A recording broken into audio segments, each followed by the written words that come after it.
하나님이 사랑하시는 비산동교회 성도님들, 지난 하루 동안 평안하셨습니까?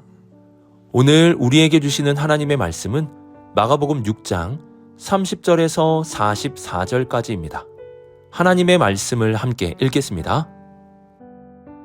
사도들이 예수께 모여 자기들이 행한 것과 가르친 것을 낱낱이 고하니 이르시되 너희는 따로 한적한 곳에 가서 잠깐 쉬어라 하시니 이는 오고 가는 사람이 많아 음식 먹을 겨를도 없음이라. 이에 배를 타고 따로 한적한 곳에 갈새 그들이 가는 것을 보고 많은 사람이 그들인 줄 안지라. 모든 고을로부터 도보로 그곳에 달려와 그들보다 먼저 갔더라. 예수께서 나오사 큰 무리를 보시고 그 목자 없는 양 같음으로 인하여 불쌍히 여기사 이에 여러 가지로 가르치시더라. 때가 저물어 가매 제자들이 예수께 나와 여짜오되 이곳은 빈들이요 날도 저물어 가니 무리를 보내어 두루 촌과 마을로 가서 무엇을 사 먹게 하옵소서. 대답하여 이르시되 너희가 먹을 것을 주라 하시니 여짜오되 우리가 가서 200데나리온의 떡을 사다 먹이리이까. 이르시되 너희에게 떡 몇 개나 있는지 가서 보라 하시니 알아보고 이르되 떡 5개와 물고기 2마리가 있더이다 하거늘 제자들에게 명하사 그 모든 사람으로 떼를 지어 푸른 잔디 위에 앉게 하시니 때로 100명씩 또는 50명씩 앉은지라. 예수께서 떡 5개와 물고기 2마리를 가지사 하늘을 우러러 축사하시고 떡을 떼어 제자들에게 주어 사람들에게 나누어 주게 하시고 또 물고기 2마리도 모든 사람에게 나누심에 다 배불리 먹고 남은 떡 조각과 물고기를 12바구니에 차게 거두었으며 떡을 먹은 남자는 5,000명이었더라. 아멘. 기도하겠습니다. 사랑의 하나님 아버지, 오늘 주님의 말씀을 듣습니다. 들음에서 끝나지 않게 하시고 들은 말씀을 믿음으로 살게 하여 주옵소서. 우리의 삶 가운데 말씀을 선포하며 말씀을 우리의 몸으로 살아내는 주님의 살아있는 말씀들이 되게 하옵소서. 이 모든 말씀 우리 주 예수 그리스도의 이름으로 기도드립니다. 아멘.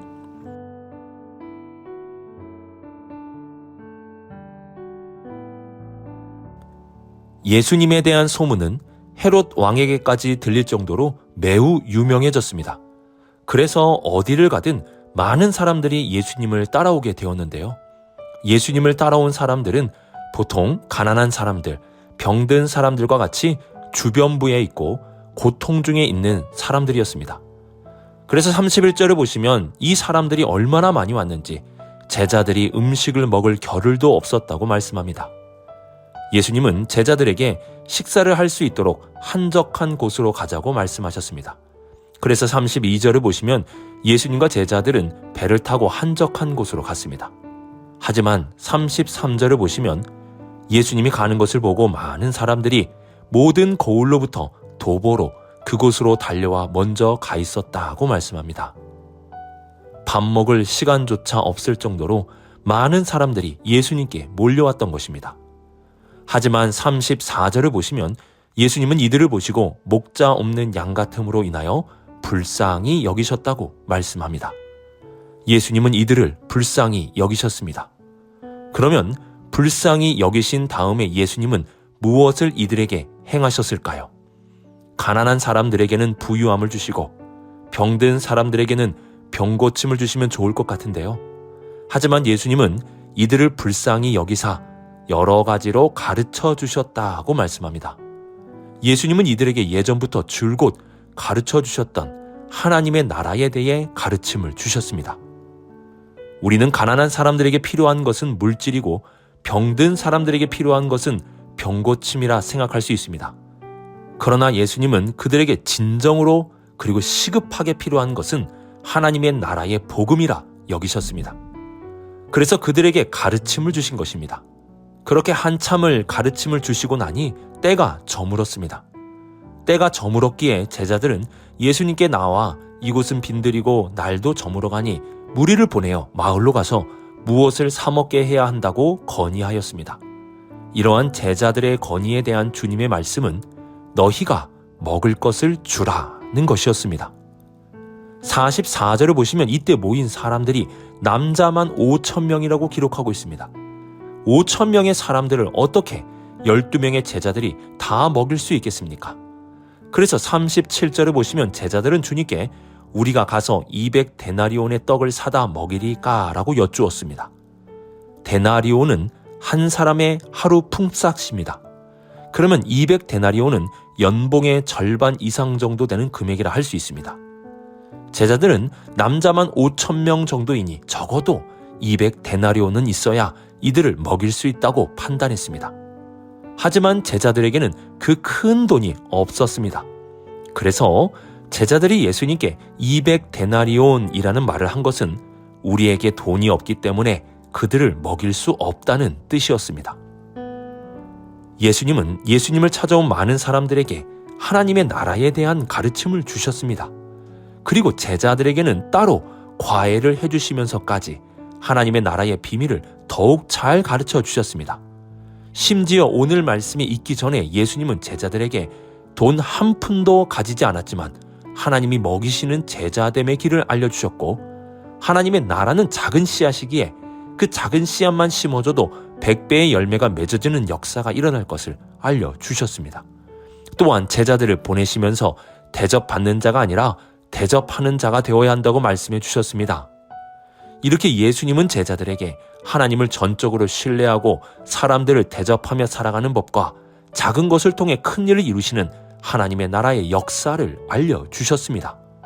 그런데 제자들은 하나님을 신뢰함으로 나가려고 하는 것도 아니었고, 대접하기 위하여 어떻게든 무엇이라도 해보려고 하는 것도 아니었고, 작은 것을 모아서 큰 일을 이루시는 하나님의 나라를 기대하는 것도 아니었습니다. 이들은 200데나리온이라는 돈이 있어야 한다고 주님께 말씀드렸습니다. 제자들은 가르침은 들었지만 실제 상황 속에서는 그 가르침대로 살지 못했습니다. 우리가 주님의 제자됨의 길을 가기 위해서는 이론도 중요하지만 그 이론을 실천하는 실제의 삶을 무시해서는 안 됩니다. 하나님을 신뢰하는 법, 대접하는 법, 그리고 작은 겨자씨의 놀라운 역사와 같은 하나님의 나라의 일들을 삶 속에 실천하며 살 수 있어야 하는 것입니다.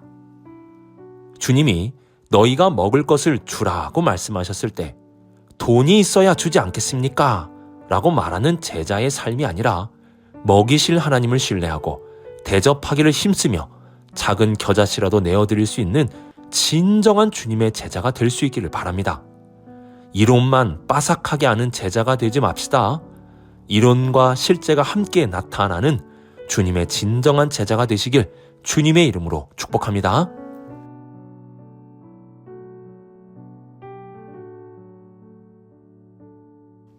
예수님은 제자들에게 하나님의 나라의 놀라운 역사를 직접 보여주십니다. 41절을 보시면 제자들이 가져온 오병이어를 가지고 먼저 축사하십니다. 여기서 축사는 감사 기도를 가리키는 것입니다. 예수님은 5,000명이 먹을 양식이 생겨서 감사한 것이 아니라 이들을 먹이실 하나님을 믿음으로 먼저 감사를 드리셨습니다. 이는 전적인 신뢰함을 보여주시는 것입니다. 그리고 제자들이 가져온 작은 겨자씨와 같은 것을 통해 나누어 주시기 시작하셨습니다. 제자들의 오병이어가 5,000명을 먹일 수 있는 100배 그 이상의 열매로 맺어지게 되는 것을 보여주셨습니다. 그리고 예수님은 제자들에게 그것을 주시며 나누어 주라고 말씀하셨습니다. 이는 다른 사람을 섬기게 하신 것입니다. 섬김이라는 것은 내 것으로 하는 것 같지만 사실은 하나님을 신뢰함으로 하나님이 주시는 것으로 섬기는 것입니다. 예수님은 이 모든 것을 직접 보여주시며 제자들에게 하나님의 나라의 역사가 실제로 일어나고 있음을 알게 하셨습니다. 예수님은 제자들에게 이 놀라운 일들을 보여주셨습니다. 안타까운 것은 이러한 일들을 보고도 제자들의 마음은 더욱 둔하여졌다는 것입니다. 우리는 이 놀라운 일들을 보면 믿음이 생길 것 같지만 제자들의 모습을 보면 기적을 직접 본다고 하여 믿음이 생기는 것이 아님을 알 수 있습니다. 믿음은 기적이 아니라 그 기적을 행하시는 예수님을 제대로 바라볼 때 생기는 것입니다.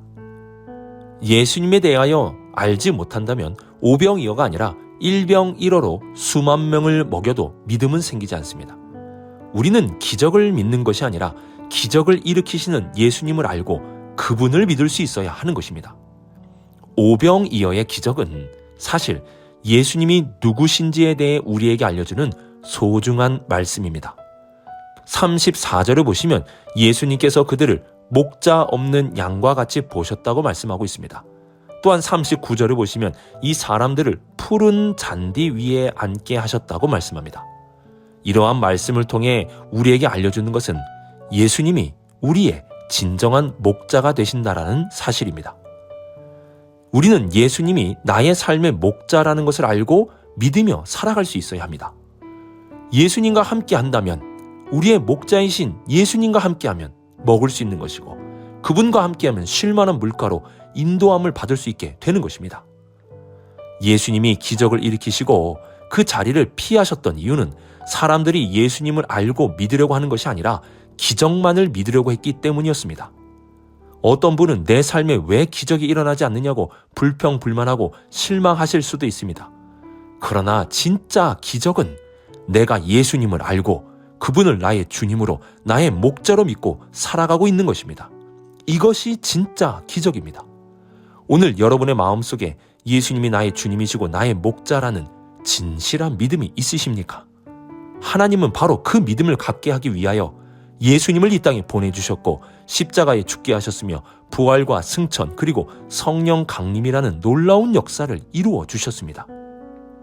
오병이어라는 기적만을 바라보는 것이 아니라 그 기적을 일으키신 예수님이 누구신지 알고 그분을 믿고 신뢰할 수 있기를 바랍니다. 예수님을 아는 것이 기적이고 내가 알게 된 예수님을 믿으며 사는 것이 놀라운 기적 중에 기적입니다.